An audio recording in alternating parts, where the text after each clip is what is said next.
Assalamualaikum warahmatullahi wabarakatuh. Alhamdulillah, kita lanjutkan kembali materi kita tentang osilasi. Kali ini kita akan membahas tentang osilasi pada sistem massa pegas.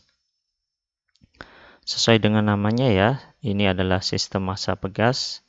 Sistem ini terdiri dari sebuah benda yang bermassa M yang digantungkan pada sebuah pegas yang berkonstanta K. Massa ini ditarik ke bawah sejauh Y, kemudian dilepaskan, sehingga massa ini berosilasi naik turun yang disebabkan oleh gaya pemulih yang berupa gaya pegas. Oleh karena itu, kita bisa menuliskan di sini gaya pemulihnya adalah berupa gaya pegas. F sama dengan min KY. Bisa Anda lihat kembali perumusan gaya pegas di mekanika. Gaya pegas adalah negatif dari konstanta pegas kali simpangannya. Ini adalah gaya pegas. Selanjutnya kita lihat kembali hukum kedua Newton. Sama seperti sebelumnya pada pembahasan bandul matematis, kita tulis kembali hukum kedua Newton. F sama dengan M kali A. Percepatan di sini merupakan turunan kedua dari simpangan massa ini.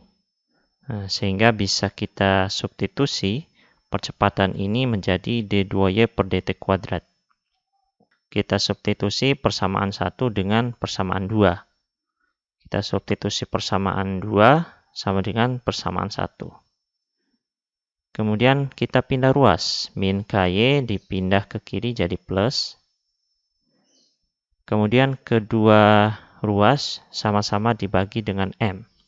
Sehingga suku yang ini M-nya menjadi hilang dan suku yang ini menjadi K per M.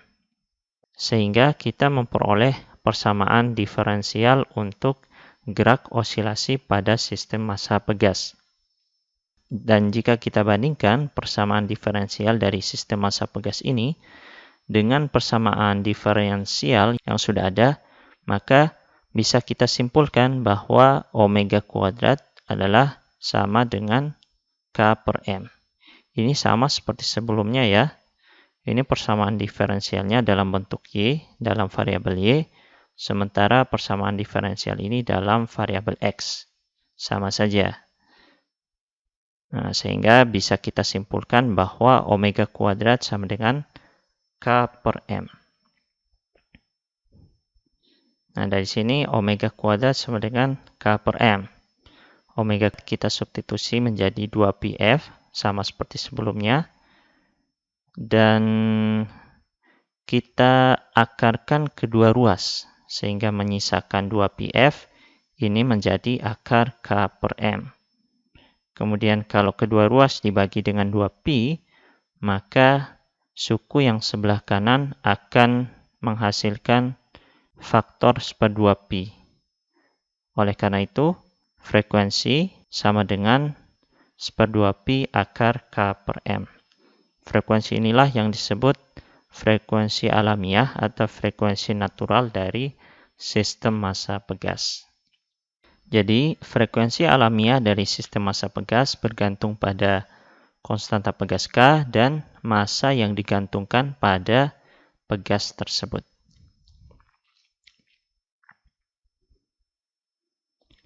Sistem massa pegas ini telah diaplikasikan dalam berbagai hal. Nah, di sini saya mengambil salah satu contoh penggunaan sistem massa pegas untuk mengukur massa tubuh seseorang ketika berada di luar angkasa.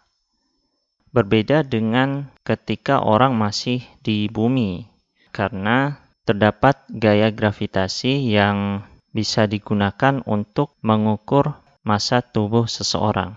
Namun, di luar angkasa, percepatan gravitasi adalah 0. Nah, sehingga kita tidak bisa menggunakan timbangan biasa untuk mengukur massa seseorang. Nah, salah satu cara yang digunakan adalah dengan menggunakan sistem massa pegas seperti ini. Jadi, seseorang atau seorang astronot duduk di atas sebuah kursi, di mana sistem kursi ini sudah dihubungkan dengan sebuah sistem pegas yang akan berosilasi. Ketika sistem massa dan pegas ini berosilasi dan frekuensinya bisa dihitung, maka massa tubuh seseorang ini bisa kita hitung. Massa total kursi dan massa tubuh seseorang itu disubstitusi pada persamaan fungsi alamiah dari sistem massa pegas. Jadi M ini disubstitusi dengan massa orang tersebut dan juga massa kursi. Kalau konstanta pegasnya diketahui, kemudian frekuensi getaran dari sistem massa pegas tersebut bisa diukur, maka M bisa dicari. Dan kalau M bisa dicari, maka massa dari seseorang itu adalah massa M ini dikurang dengan massa kursi.